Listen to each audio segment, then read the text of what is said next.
What's up, everybody? Grant Temple here, the Sales Plug. I'm here to connect you to some of the best sales minds in the online business world with the hopes that you take what you learn to sell more, sell better, and serve more of your clients at a high level. We've got an awesome guest here today that I'm super pumped to talk with and learn from.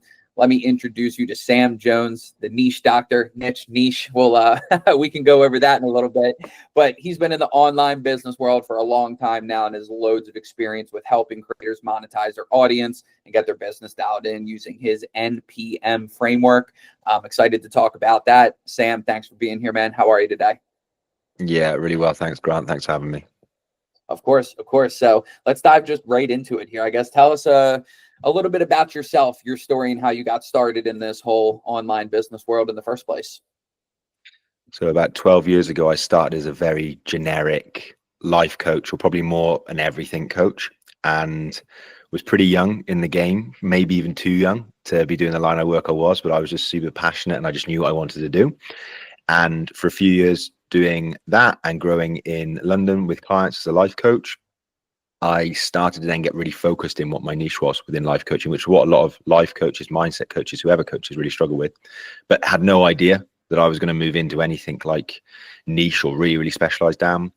Then expanded and built another arm of the business, which was the career side of the business. That grew really well. And then I started then to focus on growing the other side of the business, which was the marketing for high profile creators, and did that. And each time I noticed when these businesses got successful, and they all had their struggles, and maybe we're getting into that my skill set was to do with niche, was to do with honing in, and that's where I became successful. And then in more recent years, as I started to work with different clients, then I started to focus on niche, and then gradually then became the niche doctor, as I had a nice little rebrand, as you can see from the hat, and here I am. Yeah, I saw that you recently pivoted to the niche doctor, which I love. That's niche in itself, right? It's I love it. So what spurred you to make that change and pivot and rebrand to that specifically? I've been like, for me, I've been pretty successful. Like, listen, I'm not like, I don't want to be like a multi-millionaire with loads of staff and things like that. Success for me is like the classic things. It's providing for your family. It's feeling like when you go out for a meal, to pay for a meal and things like that, and to work with people that challenge you, you learn from, and you can hopefully give them some good results. Like, that's what it's about for me. And I was finding as I evolved that I got to that stage where the business was running really well, but I sort of reached the end of the road with that. And my talent and interest has always been on things like niche positioning and messaging, always has. I thought, let me really dive into this to give myself a challenge. Let me start from scratch and see if I can do what I've been teaching people to do for a while. And so that was it. So I took the jump and restarted everything, cut things off. And yeah, that's what pushed me. And it's amazing just almost feeling like a beginner again, even though I've got, I'm cheating a little bit because I've got a lot of years experience. It does feel like I'm a beginner again, and that's really exciting. And it's been great. Like, it's just been a great journey. Yeah. And I know you started, I would say these are probably your main platforms. So a new Instagram and a new Threads account. You came out hot on Threads as you started that new channel. How was that for you? And I guess what was your strategy behind that? Each channel, like Threads or Instagram, or a lot of our clients like really focused on LinkedIn or TikTok, whatever your channel is, finding those channels is really important. And it's knowing how those things work, like as in, the algorithm or stuff like that. But then it's also how it works for you. With Threads, like you said, for example, I think why I've done well on that in a short space of time is, for me, it was quite simple. It's like any platform, you've got to be on there and spending time and engaging, but it's knowing the nuances of it. And it's very much just like a place for people to talk as human beings. And if you can give, like hopefully we're doing this call, like you give good practical advice or value or tips or whatever, whilst tying it into you being a human being and not like a robot, or what's happening as you see now, people are just chat GPTing stuff on there and getting no progress. I think if you can do that, it's great. And I just commented to myself, I didn't take myself too seriously. And I think people connected to that, I think, and that got me in, from being a beginner again, that got me loads of traction. And I think that's how you do it. Now, that's not the same for every platform, but I do believe across the board, especially now, if you can be a bit more human and you can just talk as yourself whilst having good competence behind you, where you can actually help people, I think that goes a long way on most platforms. Yeah. Yeah, it's such a good takeaway. And dude, your post, I always loved reading the ones where like, since I got 100,000 followers, here's how my life has changed. Yeah, Those like specific ones cracked me up. I loved reading those. So it yeah, definitely lets your personality and the little witty humor shine through. And I think that definitely yeah. connects with people. Yeah, I hope so. It's again, it's a line like all those posts are like, it's very for me. I don't know if people listen to this and you might be the same, but I'm definitely like this. My default is to play quite safe. Like I'm for an entrepreneur who's run a few businesses, I'm quite risk averse actually, I would say. But I think so. It's quite like I want to sort of stay in line and not rock the boat.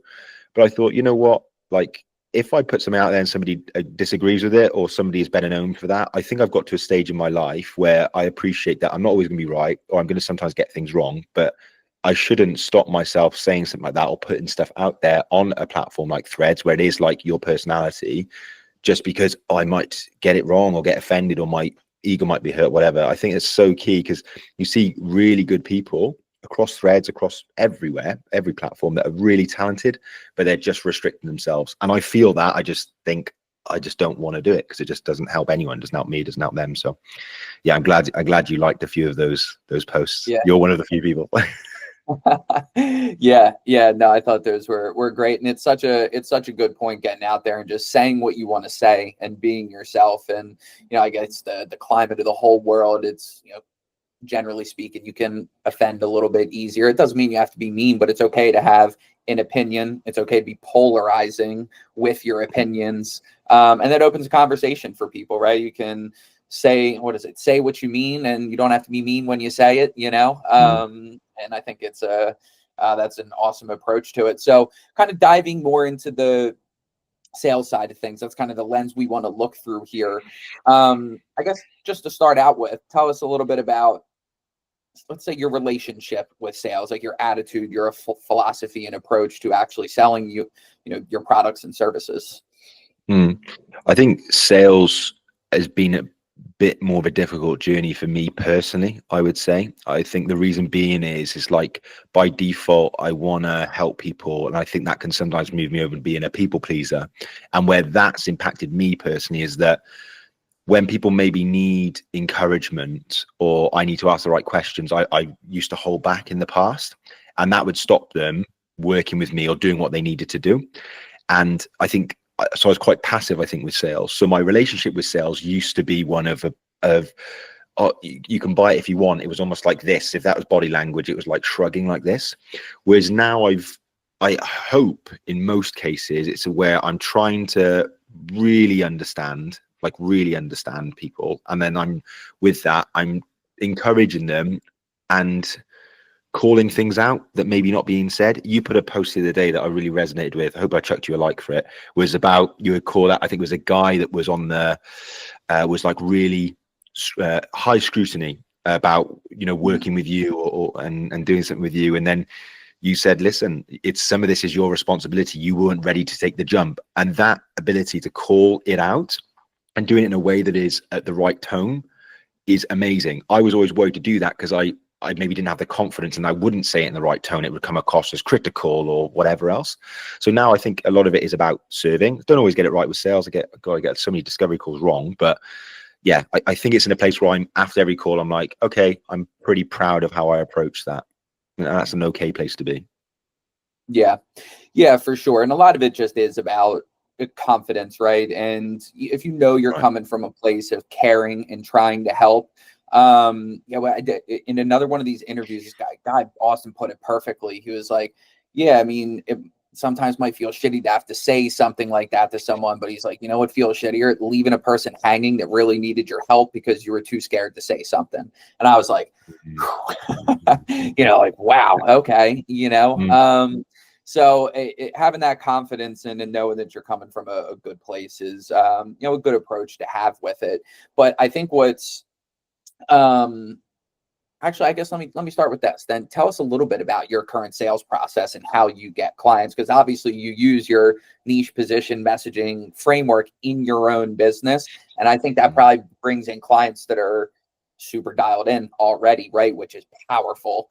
So I guess tell me a little bit about your current sales process and how you get clients. Yeah, that bit is exactly right. Like, because I feel my brand, to use a general term, is fairly strong. And when I say strong, I don't mean because thousands and thousands of people know. It's not that at all. So the people that do know understand, so they come on very warm. But any sort of approach that I've got, quite a classic, like with, let's say, organic. It's from a post, whichever platform that's on, then they go to a call booking. On the call booking, I have a fairly strong qualification, but not too strong. I'm pretty average. So it's not like book a call here, what's your name, what's your email, come on over. It's not ask 10,000 questions and your star sign and come over. It's just checking a few things like what are your problems? And I have checkboxes to make it quicker. Where do you want to get to? And then are you going to come on the call? Like, there's just a few things like that just to get specifics, so I can use that on the call. And I have that information, and it tells me a lot about them. The second thing in that process, when they come on discovery call, what I do, and I don't know if this is the right thing to do, this is just what works for me. After, like, I've started talking to someone, and if I'm honest with you, I figure out in the first few minutes if I would even get the vibe of this person, which is 90% of people are cool, but 10%, I had one the other day, I was just like, this guy ain't for me. And he might probably was thinking the same thing. But what I do, I try and talk about money or budget in the first 10 minutes because it saves me time and then time. I slightly do it on the booking, but not to a very aggressive part. And the reason I do that is because A, I think it's important to be transparent.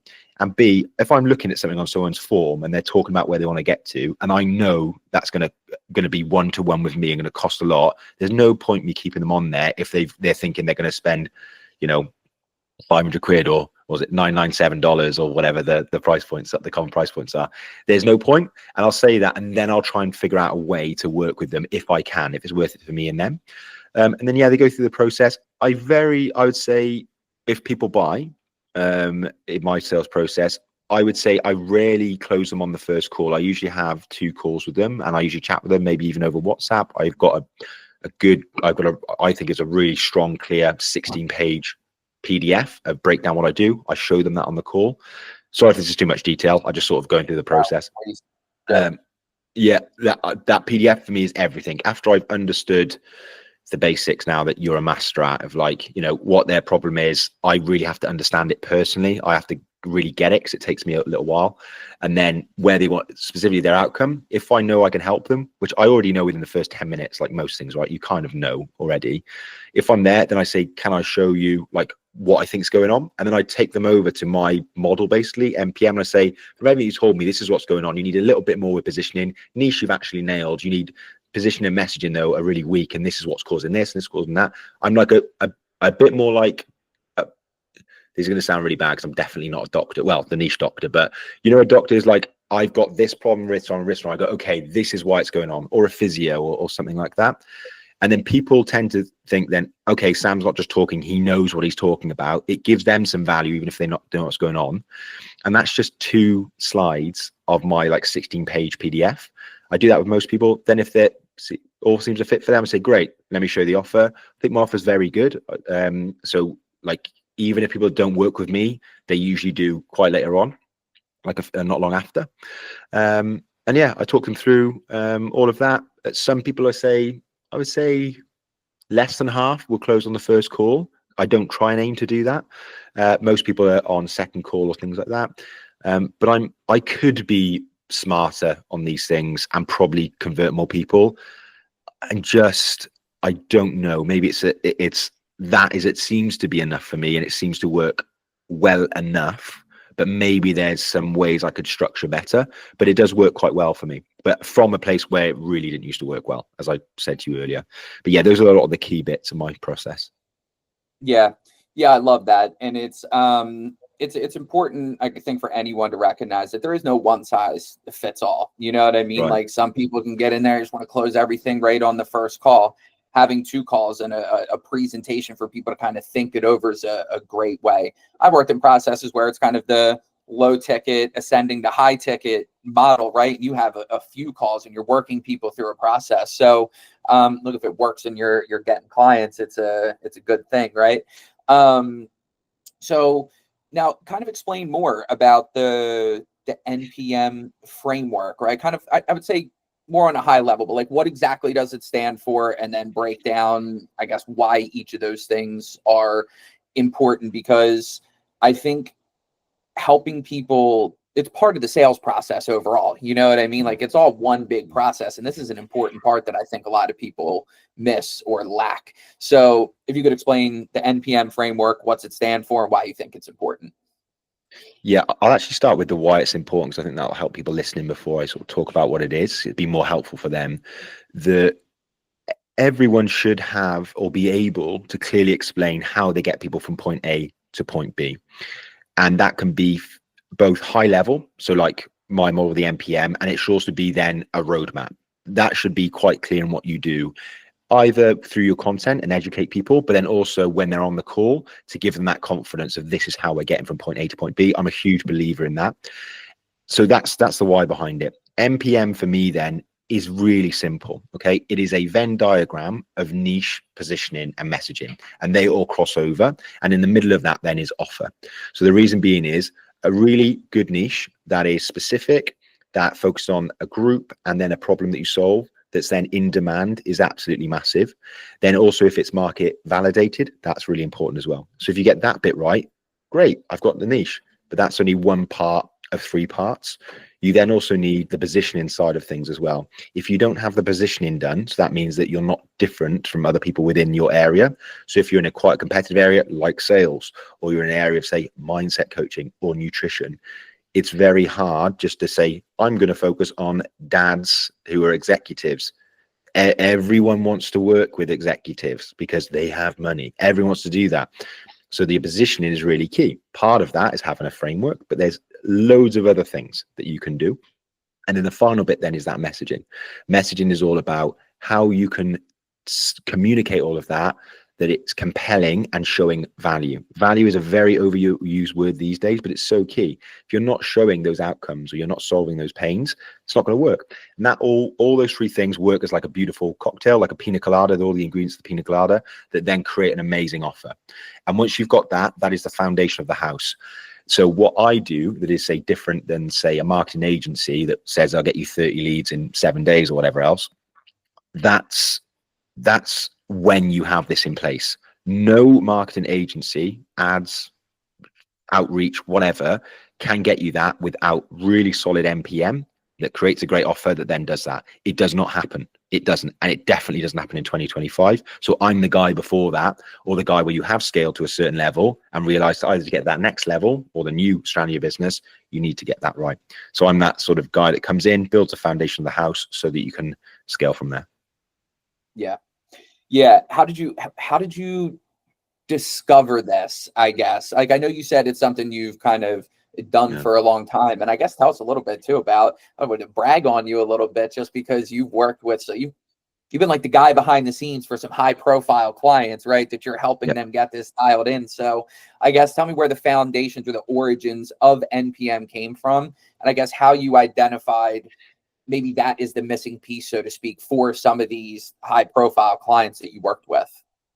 Yeah, that's exactly it. It was because I've worked with these high profile clients since about 2015, 2016, by complete accident. Like if anyone goes and reads my story, it's not like I wish I was smarter about it and be like, this is a gap in the market. I literally wasn't. It's embarrassing. I just got lucky that someone wanted coaching on this that had a big following. They had like 200,000 followers at the time. So then I did that and then did well, even though I had masses of imposter syndrome, somehow did okay that they either wanted to keep paying me and then refer me. And then I grew from there. And then again, you've got to be a bit stupid not to spot patterns and things. I think we all do through experience, right? And through that experience, I was able to see these people that are nailing it with like, we're getting big audiences and big reach, because that's what I was focused on initially. What they're doing really well is really to do with, okay, they're really focused on a problem they're solving or an audience they're targeting, which is niche, right? And they're doing stuff differently, okay? And then they're also able to communicate it really well. And all of those 3 things are not black and white. There's so much like art to all of those things. It's the classic, right? There's a science and the art to stuff. With these things in particular, and why I really like doing MPM is that it's a lot of it's art. No one person's the same. So I came up with it through those people. I was then still working with up and coming businesses. So I started doing it completely unconsciously to people. Like it was completely unconscious. And then, yeah, that was my strength. I just never doubled down on it. for a long time because I was happy and successful for me in that place. And then it sort of took off from there, and it's very applicable. I mean, the quicker that you do this, I cannot tell you, the quicker you do it, it saves you so much time, so much money, because you just waste money on ads or posting content when you don't have these foundations in place. It's like, it just needs to be done. Yeah, it's super powerful. And just because, kind of tying back to what we said earlier, it's like if you nail all of those things, you don't have to be like an absolute killer closer. You know what I mean? Like, the people that are getting on your calls are going to be the right people, which makes it significantly easier because they're prepared before they're even on the call. You know, I think it's such an important piece. And, you know, I've seen other processes as well. And it's like, look, again, everything works. There's no like one specific right thing. It's about what's finding right for you. There's some people that are killer closers that just like, get someone on a call with me and I'll sell them. You know what I mean? Yeah. But that approach that you take is, you know, it's really, really powerful, and you've been able to help a lot of clients with it. So that's awesome, man. Can I add something to that, Grant? Yeah, it's all right. Just because I think it's important, is like, I 100% agree with you. Like, if you are someone that is an extreme on another thing, like you're just insane at ads or you're insane at sales, there are outliers there where this matters less. But I always try and go with what the general market does. So if the general service business owner, they're multitaskers, and they do good on some things and they're bad at other things. And generally, to make all of that easier, unless you, as I said, you can just close anyone because you just have the gift, or you're just amazed, so good at ads and you've got so much budget to do it, you can nail that bit, or you have a massive audience because you're insane at content, you can get away with things that other people can't get away with. However, you are in the 1%. To that other 99%, and I always give this example, I say, 99 out of 100 need to do MPM. 1 out of 100 don't, okay? They don't. But the 99 out of 100 do, because they just don't have that. I don't have that. It's like, so that's what we need to do and all it is just upping the odds of more traffic visiting you, more people liking your offer, and then booking a call or buying direct, whatever your funnel is. So it's key for the 99. The 1 in 100, good for them. I'm not one of them. It's just that's what we want to do. We want to play the odds.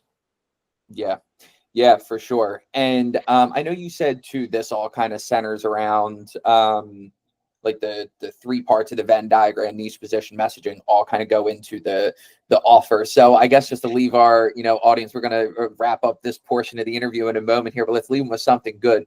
What makes a killer offer? And I don't necessarily mean, just to be clear, the 2 calls a week and this and that, like, not the deliverables. I'm talking about the offer, you know, as far as maybe in copywriting terms, you know what I mean? What you're going to get people.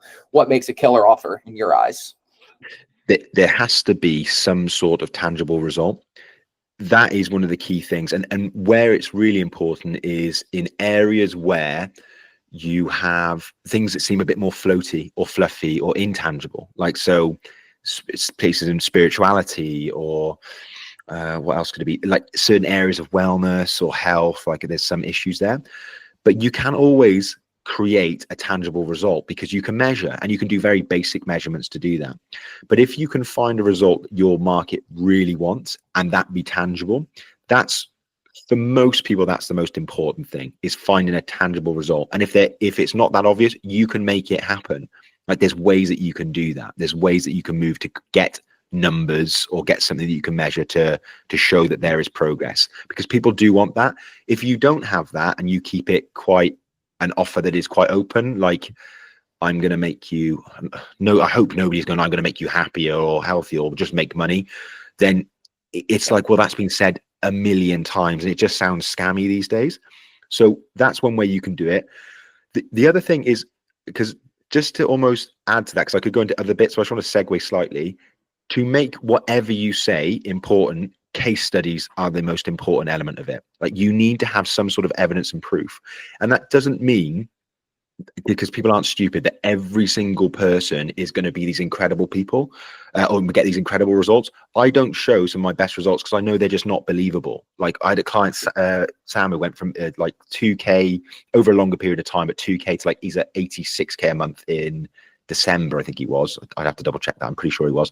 I don't bother showing that. I did it on Threads once. I don't show it in my pack because it's like people are going to go, that's not relatable. So if you can just get some that like just above the average or the average or whatever else, that's great. The other thing, which is a classic, as everybody knows with an offer, and it's super basic, but especially if you're looking for more of a volume of clients, have some sort of risk reversal, like have something like that. You don't need to go with these cheesy guarantees because a lot of them don't work. And especially if you're useless at what you do and you're just starting, don't waste people's time. But you need something that you're bought in and they're bought in. Okay, and do that. Some niches it can't work, like in therapy, for example, like there's some things that you can't do with that. So you have to lean on other things like maybe doing intensives or things to do with time that can sweeten the offer. But as I said, all of those things to me are just like levers. And the more of those levers that you use, you're in a lot better circumstance than if you're just going, I'm going to work with you for 4 sessions and you're going to get access to me. And nobody cares about that. Tell them why and show them why you're a little bit different at doing that with them. Yeah. I hope people really, really take that in, because I think it's such a common thing, particularly people that are beginning, or maybe too, they're just like, they've never gone through like a marketing training or a sales training. Like they kind of, they look at their offer as just that, the deliverables, but the offer is, hey, what can I get you? What result can you get from this? And how clearly can I help you understand what that is? And it's a super powerful piece of it all. Yeah, I get, and just on that, like, I don't know if maybe if I taught you through the 60 seconds how my offers got strong, okay? Because let me put myself on the chopping block. So I could say for what I do, because I'm not a marketing agency, I can't guarantee X amount of clients in X amount of time, like say a good ads agency or any sort of marketing agency with outreach.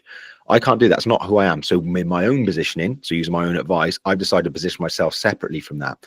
And what I go to people really clear, say, hey, I'm not that. And if you want that, you can. But I'm telling you, if MPM is not dialed in, the offer's not dialed in, they're going to give you all the amazing numbers in the world, but nothing's going to happen. You're going to waste a lot of money. So what I say is, I'm not going to do that. I'm going to do 3 phases. First phase, we're going to get all these MPM things dialed in. We're going to build a strategy deck. On that deck, once that's done, it's done forever. Everything is nailed with that. And you can continue to edit and optimize it without me. Once it's done, you can do it without me. So they have that certainty of things in place. And like, okay, great, I've solved my big problem. Hey, not only that, we're going to apply it across your business. So we're going to make sure your socials are dialed in and aligned to it. So is your landing page, so is your sales assets, so you just even your discovery call booking form. So like, oh, great, that's a huge thing. So it's all aligned. Great. Oh, and plus, we're going to build up an organic client acquisition strategy. And I'm not going to get you 30 clients because I can't do that. Like you have to pay me a lot more and a lot longer. But I say I'm going to stay with you until this is all proven by you signing one of client that is to do with exactly what we've done. So it gives them that certainty. And you might go, well, hold on, Sam, but I could make 10 grand with this person. A, you're not if you don't get these things sorted. But the most important thing is I'm backing you. I am bought in because I do not want to keep you. That takes 21 days. If I have to then stay with you for longer, I'm losing money every time. So as much as I might like you, I need to sort of get you to that so I can get more clients on board, right? So we're both bought in. And then the response I typically get then, Grant, from that is like, well, Sam's very honest, because I tell them all this. I'm like, I am not motivated to work with you for a long period of time. I want to get you here, and then you can stay obviously in a retainer and get more and more from people I work with. But I'm not to do that. And then this is what I'm going to get. And they're like, that makes sense. And it's realistic. So if they don't do it, it's usually a timing thing. It's usually a timing thing when people say no, for me. Yeah. Yeah. Yeah. Wow. Yeah. Look, again, I hope everyone's really dialed into the last couple minutes of this conversation, because that's a lot of really good stuff that you should be applying in your business. Or you can find Sam and have him help you do all this. So before we wrap up kind of this portion of the interview, where can our listeners find you, learn from you, and take advantage of your services? Loads of free content all over my Instagram and Threads, which is at The Niche Doctor. Daily tips on Threads, and content is 3 times a week, sometimes more as well. All very practical. So just jump on there and there should be lots for you to look at. Awesome. All right, cool. Thanks, Sam. Now switching over to the more tactical side of the interview here. And this is where we want to feel like you've already given a ton, right? But I've got some questions that I think can help people really like have just tangible tactical things they can go and apply, right? So kind of getting into the nitty gritty. So diving more into, I think, continuing along the niche position messaging framework that you teach your clients, I guess let's start with this. What are some common mistakes that you see with your clients or just people in the marketplace who need to dial in their NPM? Like, how can you go, okay, I've identified that they have a problem with this? What does that look like? Yeah, so there's a few common ones. So first of all, with niche, people are like, if I niche down, I'm going to lose clients, or I'm going to lose money, or I'm multi-passionate, I have lots of different skills, I don't know how to do that. And it's all like a lot of fear basically around that. Niche can be used if you're multi-passionate, if you like to serve lots of different people. It's something you utilize in order to get more specific on what you're doing. The people that are absolutely killing it are very specific on the person that they're serving, and they're super specific on the problem that they're solving. Okay, those are nailing it. However, you only need to be specific on one of those, or at least more specific on one of those, to absolutely like nail like what you're doing and make a drastic difference. So the first mistakes is not trying to get more specific on them. And specific can also mean using general language. So somebody that might try to do a niche will be like, I help high achievers find more balance. And I think, yeah, I found my niche. That doesn't mean anything to anyone in 2025. 15 years ago, you'd be a multimillionaire doing that. It just doesn't work now because it's become too saturated, right? So we need to be a bit more zoned in on what's going on in that. Funny enough, did I tell you this? Yeah, why not? So an example of that, I'll come back to the other bits because there's a lot more, but the example on that would be a client I was working with just over just a 3-day period, just a little thing that I was doing with them. And they had something like that, like high achievers and balance. But actually was like, okay, well, who are high achievers then? Because that could be a million different people. We found out who she was actually speaking to, and she could actually help, was people working over 55 hours a week in a high pressure job. So guess what her messaging became? Saying that, first of all, just can say it, like just tell them that. So instantly people know, if I am working over 55 hours in a high pressure job, this person can help me. Okay. Then the next stage of that is actually delivering on like the problems that they've got, speaking their language and things like that. So you focus on that. And then instead of just balance, it's actually about performance. It's about time. It's about how many hours you can get back, who you can help with those hours you get back. That's the next stage. Do you see like instantly the difference between the two things? And you will probably get less likes and less followers getting from that approach, but that's not what it's about. You want just a few people that really buy into that, and they're going to pay you a fortune and stay with you for a long period of time, which means like LTV goes up, you get amazing case studies, and guess what your case studies do? Sell your next people as well. So that's an example. That's like a common one with niche.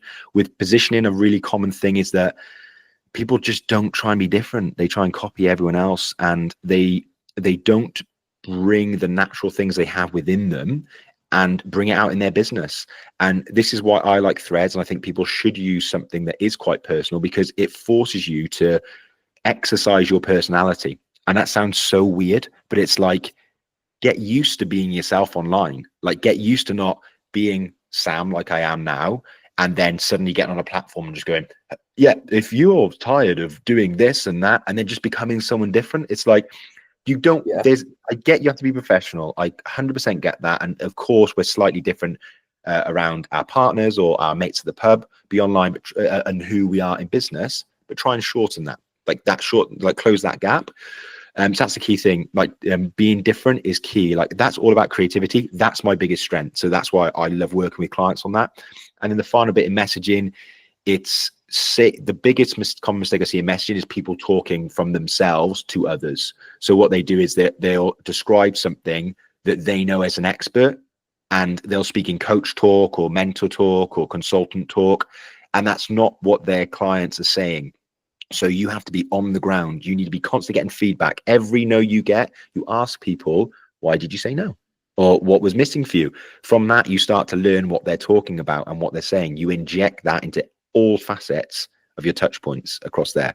So those are, I mean, I could go on for hours here. I'd probably answer this way too long, but that is how, like, that's what's going on. Those are the most common 3 I see across the board, but there's a million others. There's loads. Yeah. That's all so good, just because even starting with with niche, right? And I feel like this kind of is, this applies to all of them. I think at some point it's been, they're like buzzwords almost, and it's become amorphous to some people. Are like, wait, what exactly does niche mean? You know, it's like it's almost lost its meaning to a certain extent. And I love that you're able to kind of dial that back in. So I guess, and I know you did a little bit, but if we can go into more just specific examples, right? Like if you could just go, quote unquote, like not a good niche, right? Like just examples. And for me, right, it would be, I help women lose weight, or it could be, I help postpartum moms that need to lose 15 pounds before a wedding, right? Yeah. Like that's a, you know, it hits a lot home. So can you give me some like that, I guess, that will, you know, specific things that people can take and make adjustments in their own Yeah. niche? I'll give you a client example, and then we'll break it down and tell you why. So I had someone come to work with me a while ago now, and she's doing incredible. We stopped working together a while ago. She's doing incredible now. Has gone from strength to strength. And when she came to me, she was just a generic Pilates teacher. And the best thing about my job is I have Pilates teachers, magicians, therapists, coaches of all kinds. It's nuts. Like, it's great, and it keeps me on my toes and keeps me learning. So a generic Pilates teacher, okay. Most Pilates teachers' business models then are classes and online. Maybe there's some Zoom stuff you can do, but it's quite low priced, okay, because it's a bit of a commodity. So what we looked at is we started to do two things. Whenever you're looking into a niche, what is a good niche and a bad niche, you need two things. One is the fluffy thing that everyone talks about online. It's got to be aligned to me. I've got to do what I love and all that. But that is actually important. You do need that, because the main reason that I see is that if it's not aligned, you will not be willing to become insanely good at it. Like, I've got books. I've got the most boring books over there. I've got Positioning at the top there by Al Rees. It for most people find that the most boring book ever, but I need to read it. I've got some of the classics there. I read those, and my YouTube, apart from NFL that we were just talking about before the call, I've got I watch all this stuff. Like, and people will be like, that's so boring, because I love doing it. And because I'm therefore good, those are the intangibles that help me sell better and help me hopefully talk and give some value on this call, because I know what I'm talking about. So she was there, quite generic with those things. So we looked at, okay, what's aligned to you? And things started to crop up that weren't really fitting. And then we found osteoporosis was a key thing. And we're like, okay, that's interesting. So it's like, okay, I help people with osteoporosis do Pilates. That's interesting. Then we started to look at different segments of groups of people and what would be, say, the easiest one to do. A lot of her clients and case studies were women. So she started to focus on women. The next bit, so after alignment, is then market validation, okay, which is a very over the top way of saying, do people actually want this? Is there demand for it? Okay, not just let's supply it and hope for the best. Basic business principle. Is there demand for what I'm actually doing? This is the thing I see on threads all the time. People are like, I do this, I do that, I do that. And they are like almost resisting and being like, I shouldn't have to have a market that demands what I'm doing. But I'm sorry, that's business. Like, you need to have people that demand what you're doing. So once we started to do that, we started to realize at the time we did this, it was like 2 million people in the UK struggle with osteoporosis. Pilates is an unbelievably good way to do that. And then we started to focus on, okay, well, what's it do? Well, the outcome is increase your bone health. The main pain is the fear of fracture. So we built a beautiful thing from that, going from what was it, sort of like I teach people Pilates, or I do Pilates classes for women, I think it was, to I help women with osteoporosis overcome the fear of fracture and improve their bone health in 90 days. She's changed since now. Okay, she's gone amazing. She went from 300 followers in about 6 months when I was working with her to about 12.1k. I think she's at 12.5 now. I keep tabs on her. Listen, that's not all me. Like, this is clients do a lot of the legwork, right?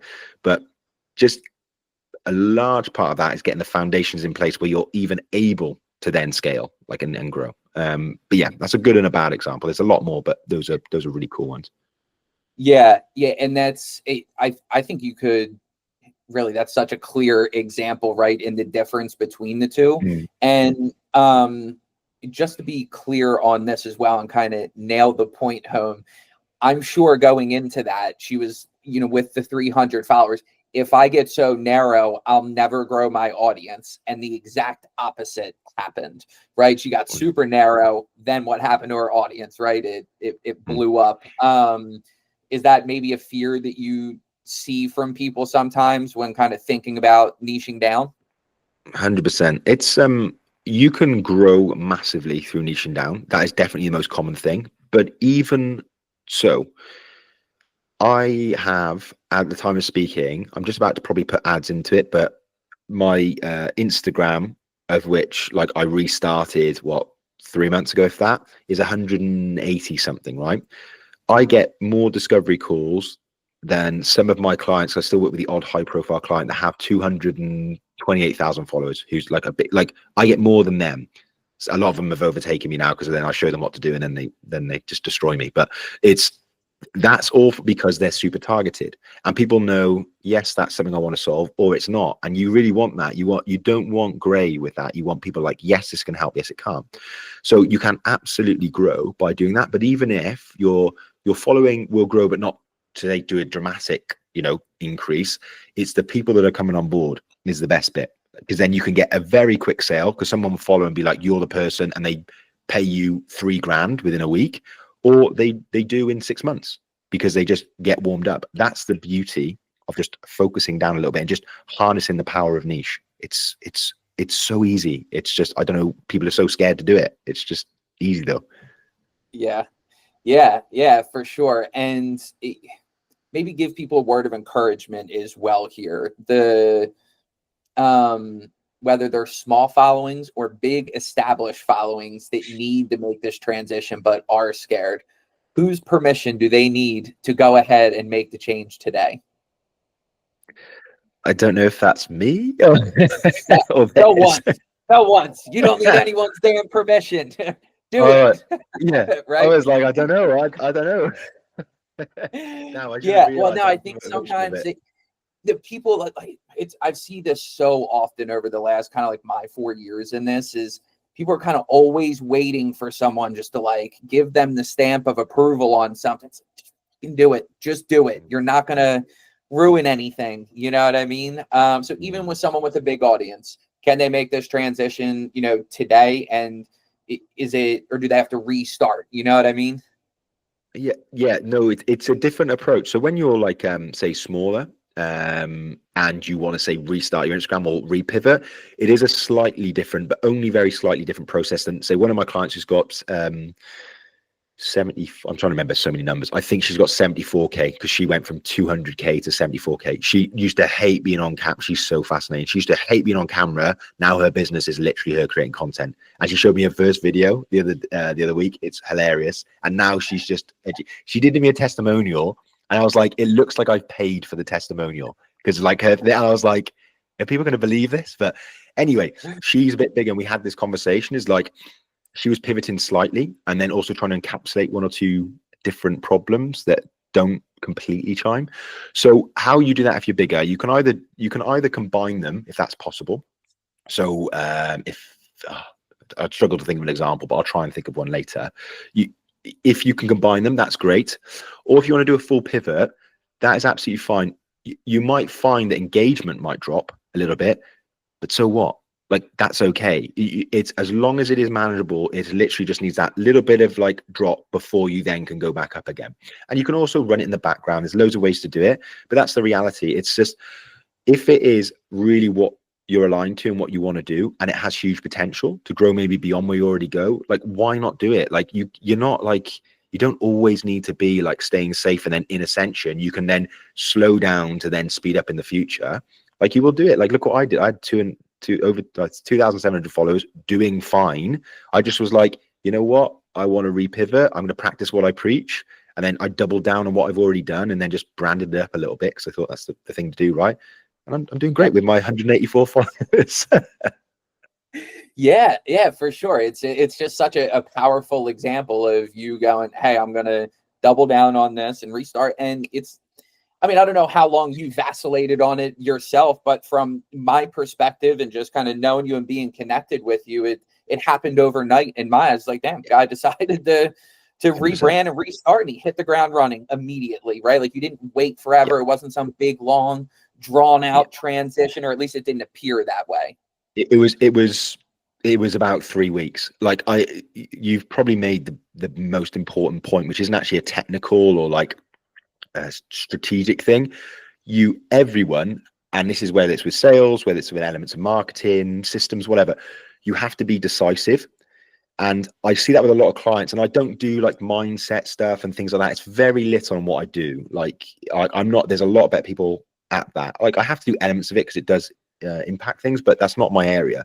But one area of mindset is you have to be decisive and fail forward, and you will figure it out, and just back yourself that you will be able to figure it out. And that if you have a little bit of pain, like, oh, my engagement drops for a week, whatever, it's a week, you'll be okay. Like you'll be all right. You will figure it out.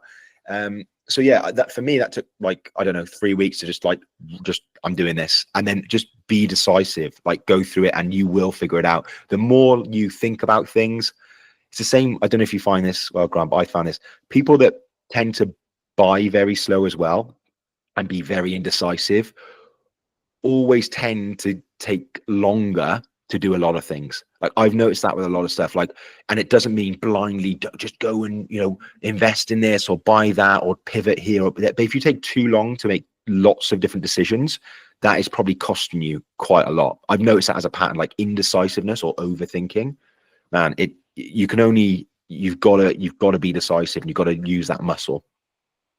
Yeah.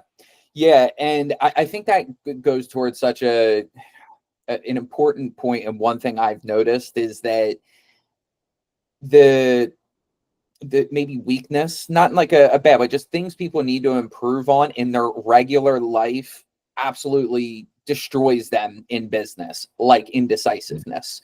You know what I mean? Like if you can't even decide which restaurant you want to go to without, you know, looking at every menu that, you know, on Google and taking 4 hours to do it, it's like you probably make slow decisions in your business. And when you're deciding on a restaurant, it's not a big deal. But when you're taking forever to decide in your business, it's going to cripple you. You know what I mean? It's like these little things get exposed. And one of the best ways to really get better inside your business is to figure out what things that you kind of do in all other areas of your life that can hold you back in business, and improve them in the other areas. And then it naturally improves in your business as well, like decisiveness.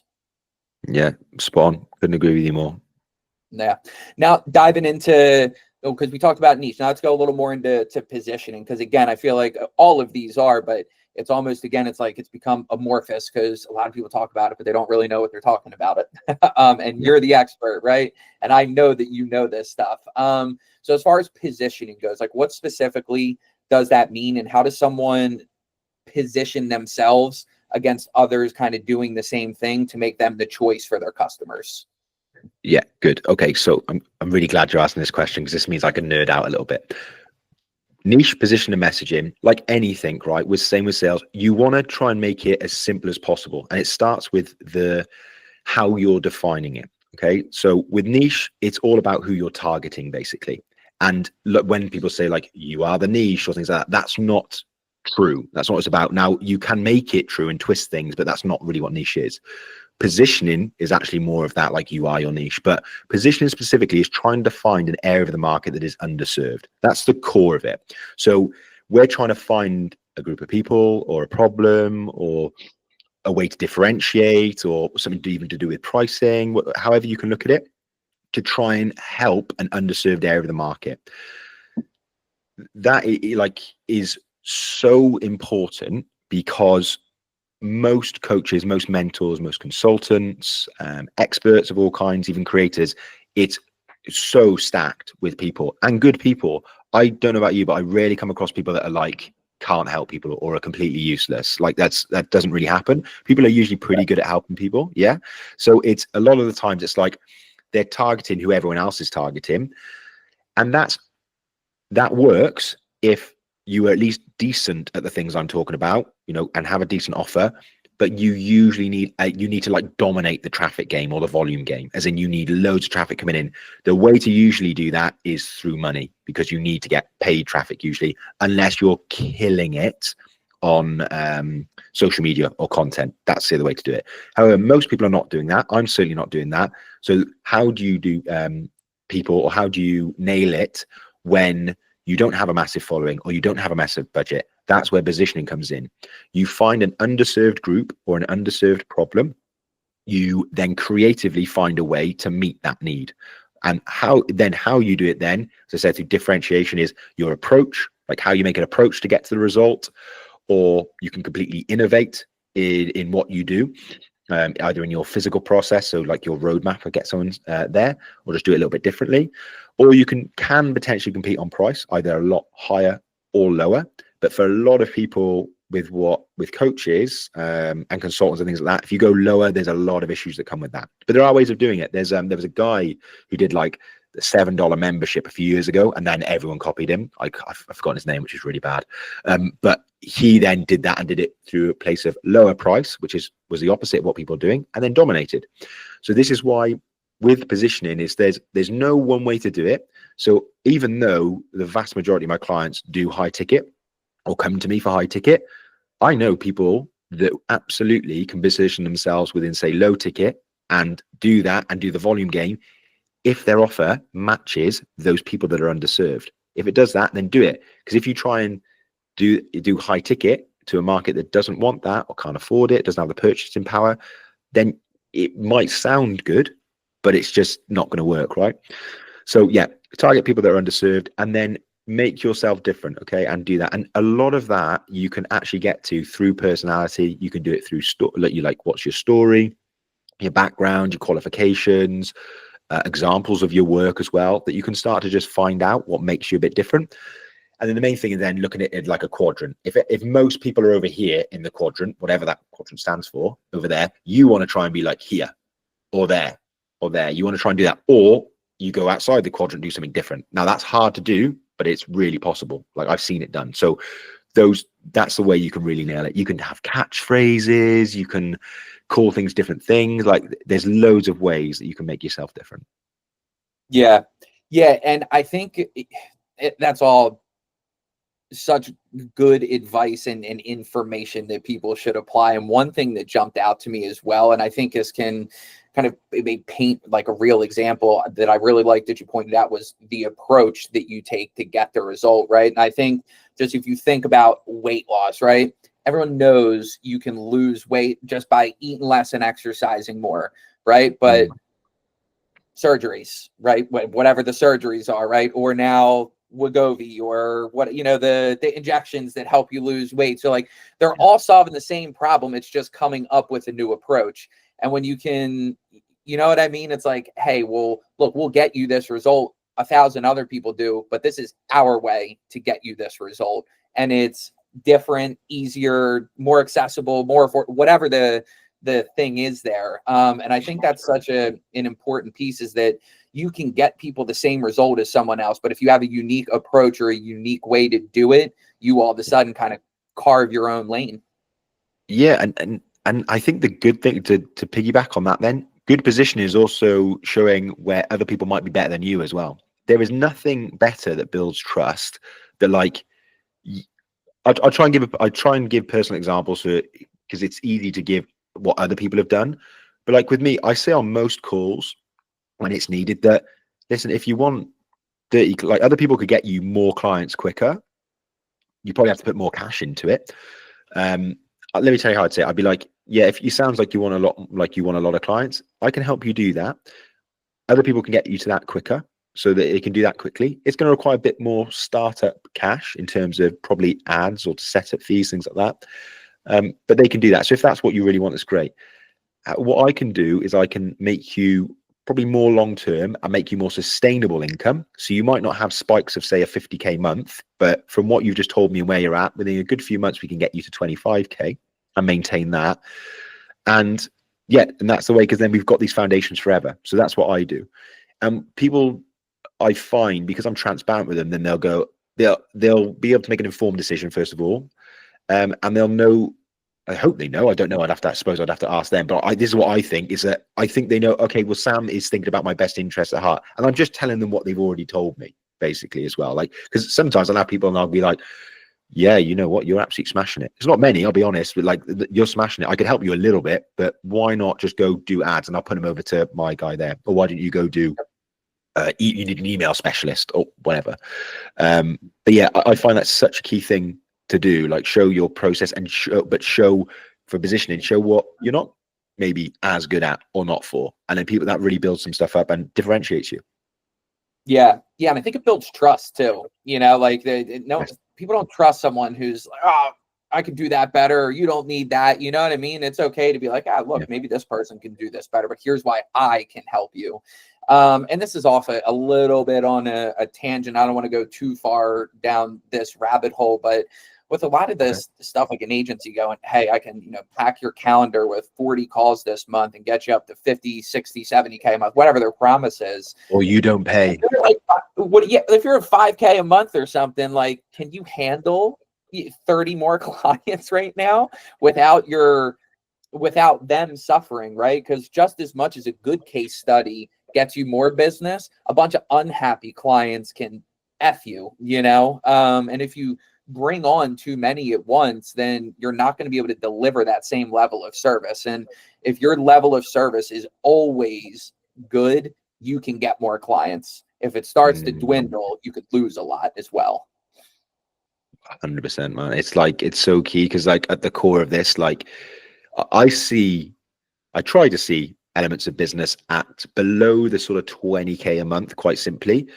Your job when you work with people, and this is another thing I say to people as well, and anybody listening to this, feel free to steal this, or because it's just obvious, is I go, like, I want to get a good case study out of you. Like, what is my motivation? Yeah, of course I want to get paid. Of course I got to like feed my family and stuff like that. Like that, I love being a provider. Like that's awesome, right? But I say, I want to get this done well, and I want to do this done quickly because I'm only getting this set amount to get you to this client, right? So the quicker I do that, the better. If I do it in 14 days, amazing.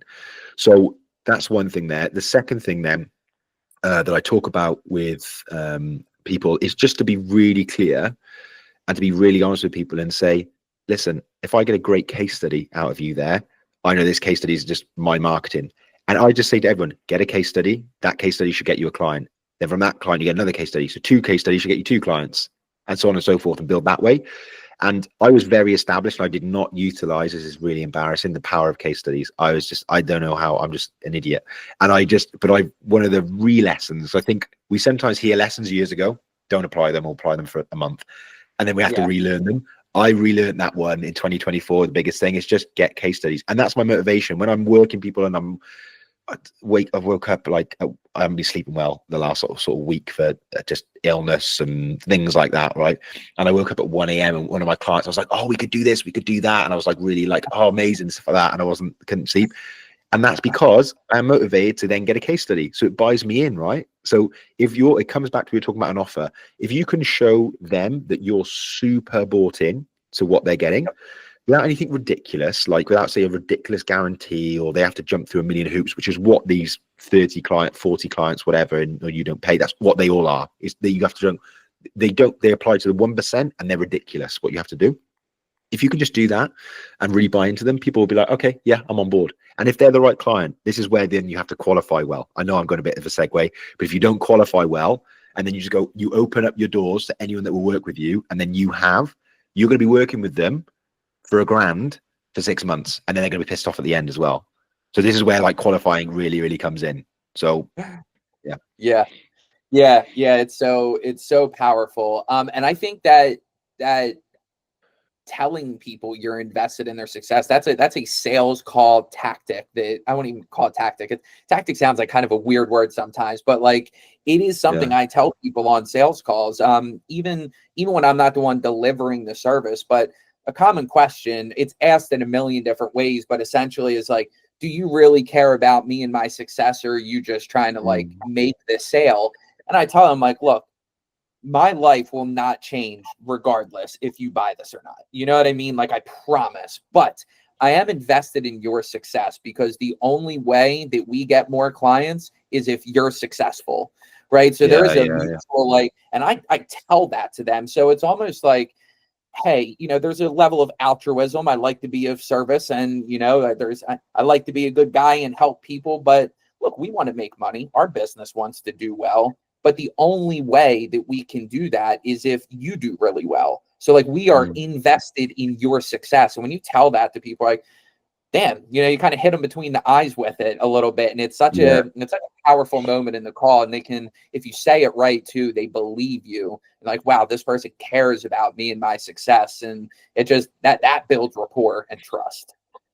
Do you know what? As you were saying that, I was starting to think actually, and this maybe people are in the same situation. Maybe why I didn't take that on board, like the case study thing, and was born to that, and only really, I don't know, was super focused on that outcome, was because I was so focused on getting clients and so focused on doing that. I was maybe missing the mark where I was like, okay, I've got a client now. Where's the next one coming from?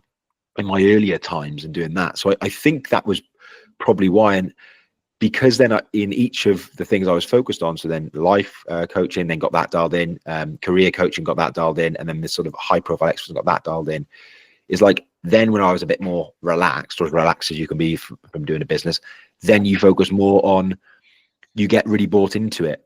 I don't know whether it's that, I don't know, maybe I'll have to reflect on that, but it's just so key, like, because the best thing, I get a few highs. One, when somebody says yes and they work with you and it's like great, and then they're official and you get that high, they're like, that's really cool.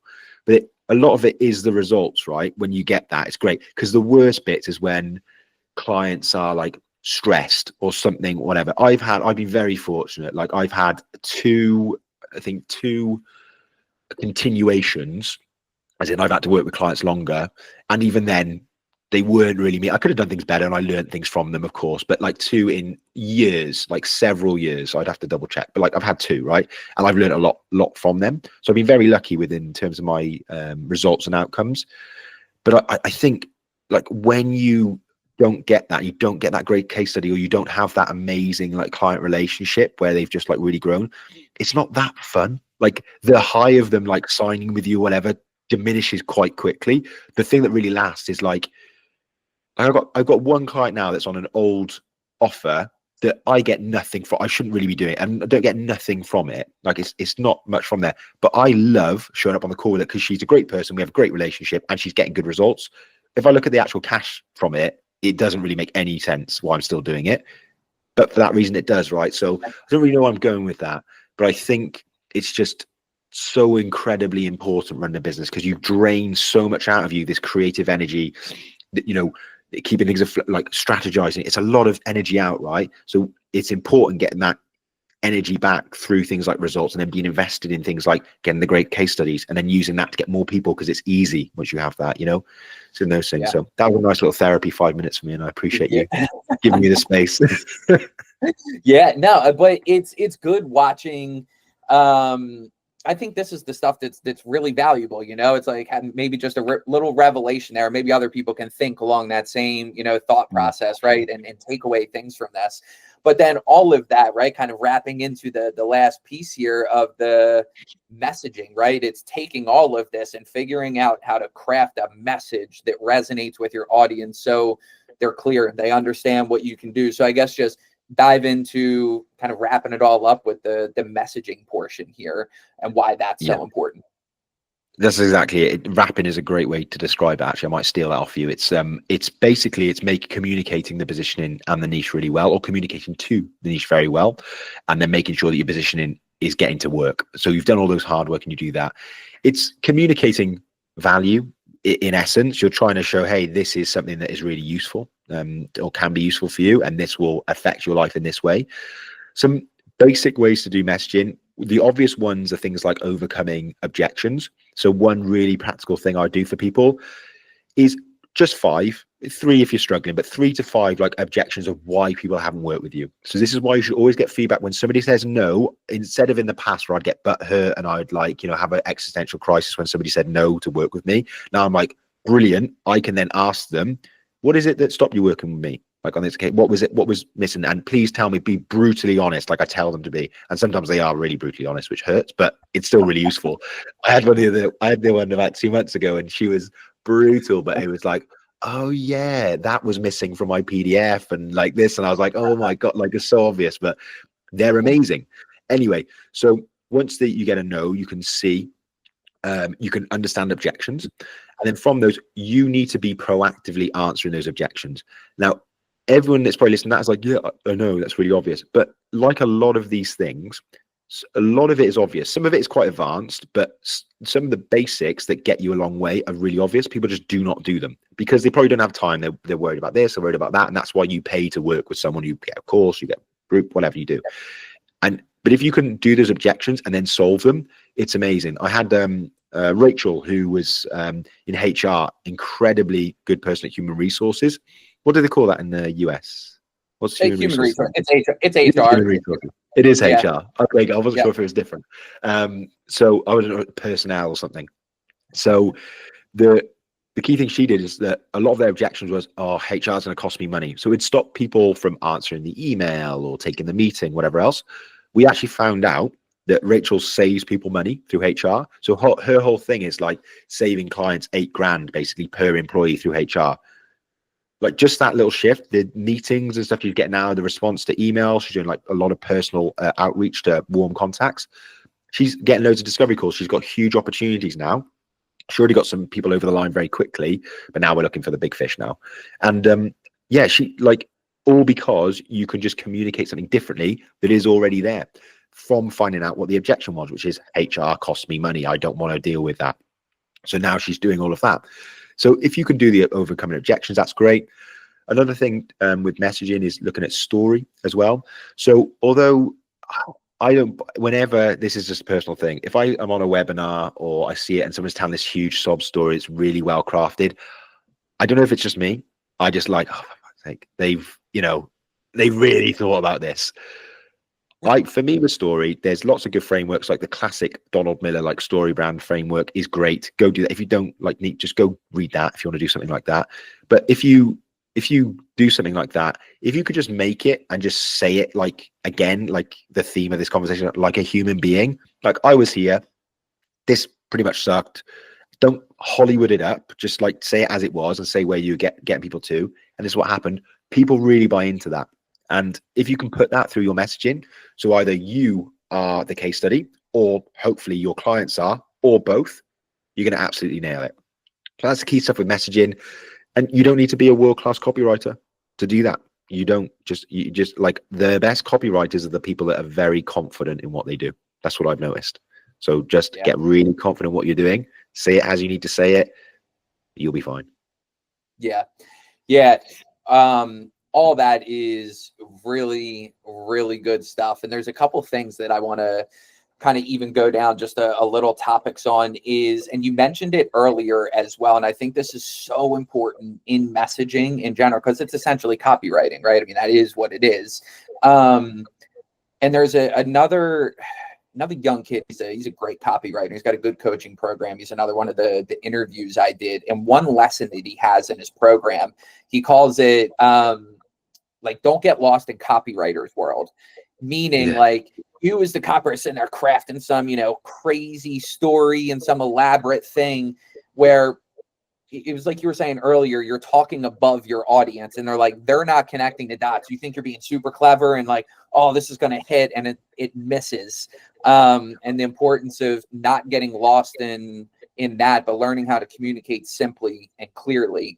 How important is that in messaging? It's huge. I think psychologically, to put my therapist hat on, it's quite a defense mechanism. And I'm speaking from experience. I got told by a mentor years ago, thank goodness, like 2015 as well. Yeah, it was about 2015. And she said, Sam, I find that you talk about things like you overcomplicate things and you use big words and things like that. And maybe I do hints of it now. Maybe it's still not already gone, but I like to think I've got rid of it a little bit because it was a defense thing. It was like me trying to cover up things. So I probably wasn't confident in what I was doing. And yet I would say the same thing when you're doing copywriting. If you sound too clever, you're trying to be a bit too smart, it doesn't tend to click. Again, is it dumbing yourself down? I don't think so. It's just like just talking as you would talk to someone that you really want to work with and just doing it in plain English. I think that helps a lot of people. It also helps you because it helps you explain the result a lot easier. If you talk in like, we're going to empower this and, accentuate and explode and ignite this or whatever it is, you tend to lose people. But if you can just say it in basic terms of where they're going to get to, I think that hits a lot of places. I think that hits a lot of things. For most people that I work with, I would do that. And I believe, like, because obviously copywriters, with that, a lot of the best copywriting is just quite simple. And then you can be creative within the copy then to make yourself communicate differently. Some things that are said quite a lot. Yeah. Yeah, and it's super important to do that. And that's actually something too, bringing it into kind of a sales call is it's the same idea. One of the biggest mistakes I see people do on sales calls when I'm reviewing them, whether it's like a peer, a teammate, or someone I've coached, is they start over explaining, and how can I say this? It's almost like they want to sound smart, like they're trying to prove themselves, prove their worthiness, that I'm the right Mm, person to talk to. But all they're doing is confusing their client. They're mm, confusing the person that's there because they have no idea what you're actually talking about. They're just like, can you help me solve my problem or not? So it's like, as yeah. clearly as you can help someone understand that you can help them solve their problem, that's what positions you as the expert, not like rambling on and making it less and less clear for them. So Mm, it's an important thing in messaging, obviously, but sales calls as well. mm, Kind of transition too. You touched on this, and I think this. uh, It took me a long time to realize this, kind of like storytelling in mm, general. There's 2 points I want to touch on. So we'll start with this one because you kind of explained it this way, but telling a story doesn't have to be long and drawn out. It can be as simple as like simple framework, what it was like, what happened, and what it's like now. And you can keep mm. that concise. Do you find that those sort of stories help in messaging? That's exactly the framework, like I was saying about this sort of long, convoluted Hollywood. I call it Hollywood, like the Hollywood story. I don't think people buy into that very much. But as you just said, like, where you started, what you did, and where you are now, it's super easy. Like before and after, you can do that. I think it's really important if you can just, I suppose, I- for want of a better term, anchor that in your messaging, so you can just show that and do that and keep coming back to it. It's awesome. A guy that does this really well is knees over toes guy. I've got a few people that I continuously say, go and look at these people, because these are the people that nail MPM. Knees over toes guy is one of them. So Ben Patrick, if you don't know, knees over toes guy, but the whole thing was, do not put your knees over your toes, because if you do, you're going to get knee problems.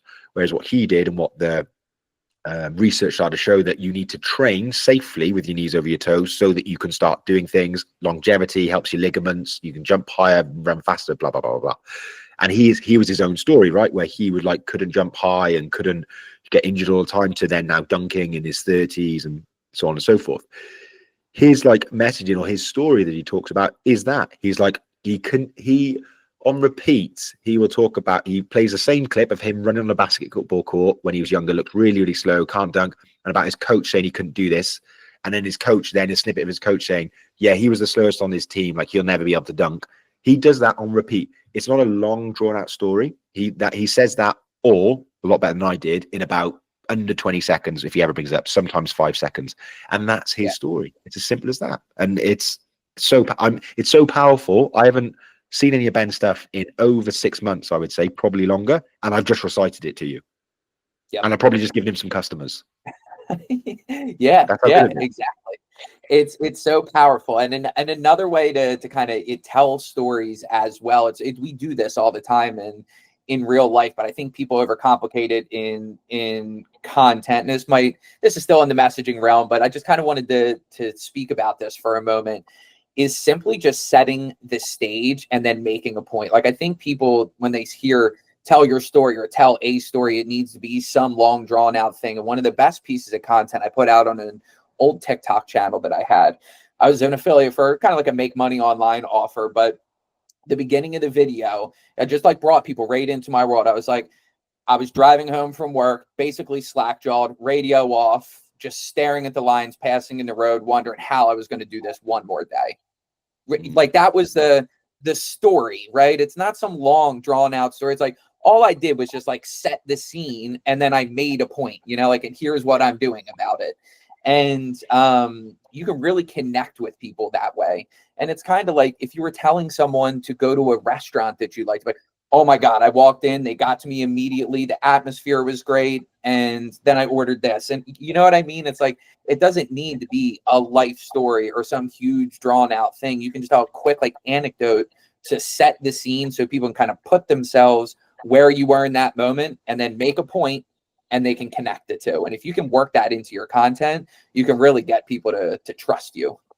100%. And then a lot of that with story and then other things is just rinse and repeating those things, rinsing and repeating pain points, rinsing and repeating results. And people try and reinvent the wheel with content and all the different stuff. And it's like, you're prepared to be bored for the next several years because you're gonna be talking about the same thing just in different ways. That's it.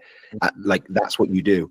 And that will get you, because people will start to educate themselves a little bit more. They'll start to connect to what their pains are a little bit more, or where they want to get to a little bit more. And you're saying it in different ways. So it's all you're doing, really. And you become even more of an expert then, not just on what you know, like, for example, what I know on MPM, but on the person as well. And the bit where I think it really changes is where you start to become a real expert on the psychology of your particular niche. Okay, so a lot of it, I imagine, in sales, a lot of it is the psychology of like sales and what they do and what makes people do this or not do this. Same thing I find with niche is that you want to become an expert on the particular psychology of that person that you're targeting. And yes, you can do it through stuff when you're doing things like I do on like ideal clients, and you can do all of that, but that's all on paper. The tacit knowledge of being on the ground and doing that and seeing and failing and all of that and doing that over weeks, months, and years, you nail it. Like that's where all the numbers go up, because you just become an expert in the person. It's a great place to be. Yeah, for sure. And kind of all tying back into it, the more you can do that on the front end, the less you have to do on a sales call and like make up some huge gap on the call. And I think there's a reason too, just kind of tying into it. There's a reason people are called closers. I don't really like that word because it seems like you're just, I don't know, it's got some kind of negative connotation to it. But the idea behind it is they're just there to close the sale. They're not there to like educate the person on everything about who you are, what you do, what problems they have. Like that stuff is touched on. But if you do a good enough job on the front end, you can just get on a sales call and close the sale. Like, or the gap is shorter. You know what I mean? Gap is shorter, yes. So, and I wanted to tie into it to one more thing too, that can be super powerful, because you said basically just ask people what their objections are on the calls or why they didn't work with you. And another thing that you can do that can be powerful, even if they don't close, but before you even make your offer, ask people specifically, basically, what would the help you want to have look like for you? And just let them tell you, oh, well, I want one-on-one coaching. I want this. And what you can do then is, one, figure out what people want and give the people what they want if it's within your means to do so. But even if it's like, if you know what they want and you don't, if your offer doesn't, the deliverables of your offer don't necessarily meet that specifically, you can understand what they want and tie the deliverables to what they want and frame it in a way that's pretty close to what they want. You know what I mean? So it just goes to asking the questions and figuring it out. And it's such a good point about asking why people didn't work with you so it doesn't happen again. You can also ask people, what would you want working with me to look like for you? And then give them what they want. Yeah, that's such a good point.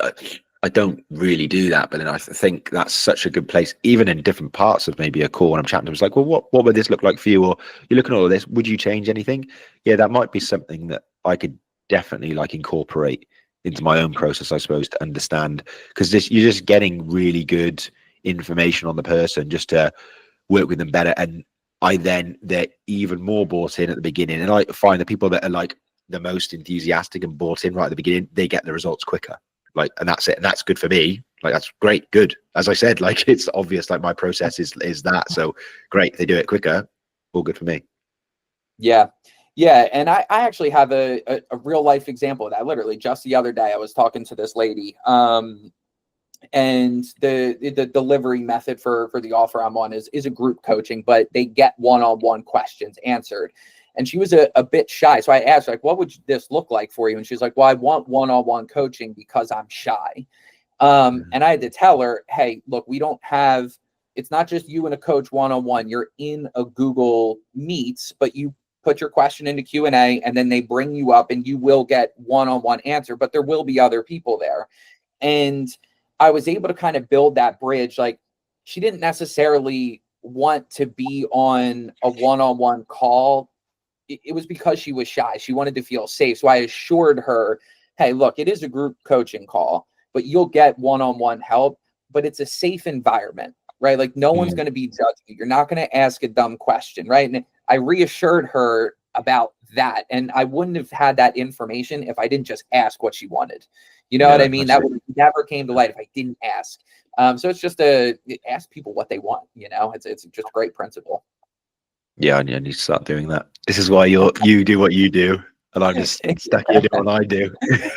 Yeah, well, look, I know I went off on a tangent, but look, yeah, I think all in all, the biggest takeaway I think everyone can take from here is if you do what Sam teaches in the beginning, there's not as much to make up on a sales call. You know, you can still get a lot of clients that way. So,